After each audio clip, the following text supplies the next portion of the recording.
છેલ્લા 2 દાયકામાં ગુજરાતે કરેલો વિકાસ એક કેસ સ્ટડી છે.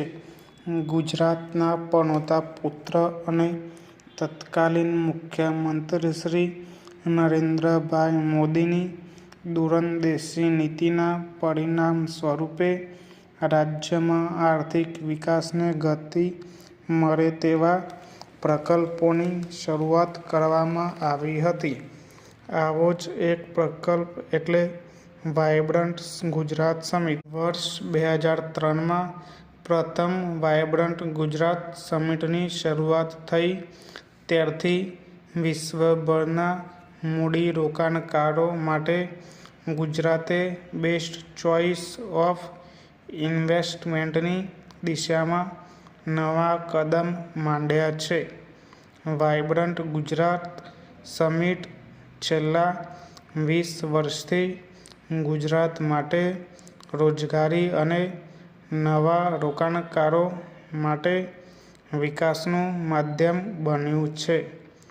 વિતેલા 20 વર્ષમાં ગુજરાતે વાયબ્રન્ટ સમિટના માધ્યમથી કરોડો રૂપિયાનું રોકાણ મેળવ્યું છે અને રાજ્યના યુવાનોને પોતાની ક્ષમતાનું પ્રદર્શન કરવા માટે યોગ્ય પ્લેટફોર્મ પૂરું પાડ્યું છે.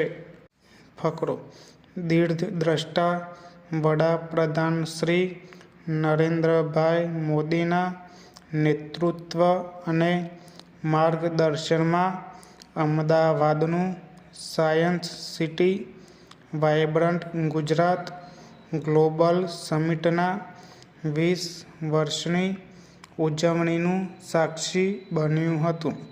અમદાવાદમાં આયોજિત સમિટ ઓફ સક્સેસને સંબોધિત કરતા વડાપ્રધાન શ્રી નરેન્દ્રભાઈ મોદીએ જણાવ્યું હતું કે 2 દાયકા પહેલાં વાવેલું નાનકડું બીજ આજે વિશાળ અને વાયબ્રન્ટ વટવૃક્ષ બની ગયું છે. Vibrant Gujarat global summit one time ઇવેન્ટમાંથી ઇન્સ્ટિટ્યુશન બની ગઈ છે. દરેક વખતે આ સમિટ સફળતાની નવી ઊંચાઈઓ પ્રાપ્ત કરી રહી છે.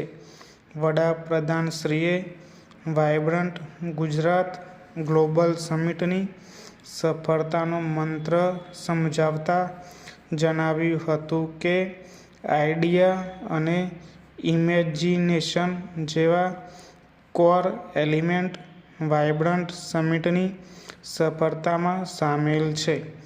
યોગ્ય નિર્ણય પ્રક્રિયા અને ફોકસ એપ્રોચથી કેવા બદલાવ આવી શકે તે વાયબ્રન્ટ સમિટના માધ્યમથી ગુજરાતે વિશ્વને બતાવ્યું છે.